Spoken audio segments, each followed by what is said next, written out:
Hi friends, ನಮಸ್ತೆ. ನೀವೇನಾದರೂ first time ನಮ್ಮ ವಿಡಿಯೋ ನೋಡ್ತಾ ಇದ್ದರೆ ಈಗಲೇ ಸಬ್ಸ್ಕ್ರೈಬ್ ಮಾಡಿಕೊಳ್ಳಿ. ನಾನು ಇವತ್ತಿನ ಒಂದು ವಿಡಿಯೋದಲ್ಲಿ ಬಿಗ್ ಬಾಸ್ನ ಸಂಪೂರ್ಣವಾದ ಮಾಹಿತಿಯನ್ನು ನೀಡ್ತಾ ಇದ್ದೇನೆ. ಈ ವಾರ ಬಿಗ್ ಬಾಸ್ನಲ್ಲಿ ಯಾರು ಮನೆಗೆ ಹೋದರು ಮತ್ತು ಇಬ್ಬರು ವೈಲ್ಡ್ ಕಾರ್ಡ್ ಎಂಟ್ರಿ ಯಾರು ಅಂತ ಈ ಒಂದು ವಿಡಿಯೋದಲ್ಲಿ ನಿಮಗೆ ತಿಳಿಸ್ಕೊಡ್ತಾ ಇದ್ದೀನಿ. ನಾನು ನನ್ನ ಚಾನಲ್ನಲ್ಲಿ ಯಾವುದೇ ರೀತಿಯ ಸುಳ್ಳು ಸುದ್ದಿಗಳ ಮಾಹಿತಿಯನ್ನು ನೀಡುವುದಿಲ್ಲ. ಹಾಗಾಗಿ ನೀವು ಚಿಂತಿಸದೆ ನಮ್ಮ ಚಾನಲನ್ನು ಸಬ್ಸ್ಕ್ರೈಬ್ ಮಾಡಿಕೊಳ್ಳಿ. ಹೌದು, ಈ ವಾರ ಮನೆಯಿಂದ ಹೊರಗೆ ಹೋಗಿರುವವರು ಅನುಷಾ ರೈ ಅವರು.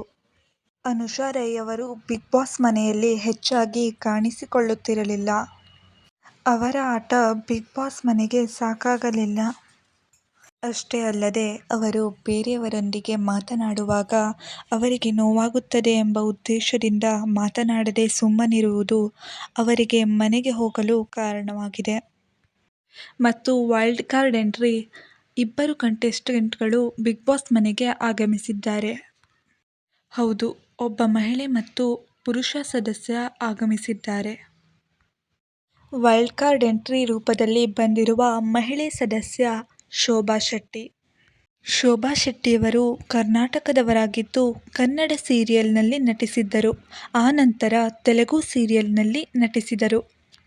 ಅಲ್ಲಿಂದ ಅವರು ತೆಲುಗು ಬಿಗ್ ಬಾಸ್ಗೂ ಸಹ ಹೋಗಿದ್ದರು. ತೆಲುಗು ಬಿಗ್ ಬಾಸ್ನಲ್ಲಿ ಫಿನಾಲೆಗೆ 5 ದಿನವಿರುವಾಗ ಮನೆಯಿಂದ ಆಚೆ ಬಂದರು. ತೆಲುಗು ಬಿಗ್ ಬಾಸ್ನಲ್ಲಿ ತುಂಬ ಹೆಸರನ್ನು ಗಳಿಸಿದ ಶೋಭಾ ಶೆಟ್ಟಿಯವರು ಈಗ ಕನ್ನಡ ಬಿಗ್ ಬಾಸ್ಗೂ ಸಹ ಆಗಮಿಸಿದ್ದಾರೆ. ಅವರ ಆಟ, ಅವರ ಎಂಟರ್ಟೈನ್ಮೆಂಟ್ ನೋಡಲು ಜನ ಕಾತುರದಿಂದ ಕಾಯುತ್ತಿದ್ದಾರೆ.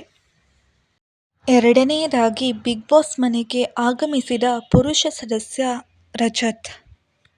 ರಜತ್ ಅವರು ಹಲವಾರು ರಿಯಾಲಿಟಿ ಶೋನಲ್ಲಿ ಭಾಗವಹಿಸಿದ್ದಾರೆ.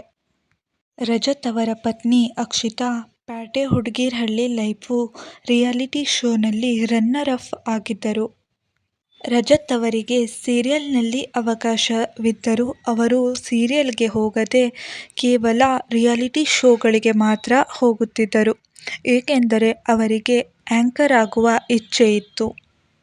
ಬಿಗ್ ಬಾಸ್ ಮನೆಯಲ್ಲಿರುವ ಸದಸ್ಯರು ಹೇಗೆ ಎಂದು ರಜತ್ ಅವರು ಸ್ಟೇಜ್ ಮೇಲೆ ಬಂದು ಉಪ್ಪಿ ಸರ್ ಅವರ ಡೈಲಾಗ್ ಅನ್ನು ಹೇಳುವ ಮುಖಾಂತರ ವರ್ಣಿಸಿದರು.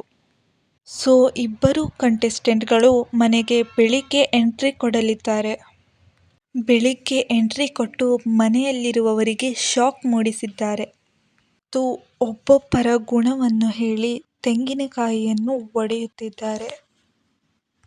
ಸ್ನೇಹಿತರೆ, ಈ ವಿಡಿಯೋ ನಿಮಗೆ ಇಷ್ಟವಾಗಿದ್ದರೆ ಒಂದು ಲೈಕ್ ಮಾಡಿ ಮತ್ತು ಇದೇ ರೀತಿಯ ಉಪಯುಕ್ತ ಮಾಹಿತಿಗಳ ಹೆಚ್ಚಿನ ವಿಡಿಯೋಸ್ಗಳಿಗಾಗಿ ನಮ್ಮ ಚಾನಲನ್ನು ಸಬ್ಸ್ಕ್ರೈಬ್ ಮಾಡಿಕೊಳ್ಳಿ.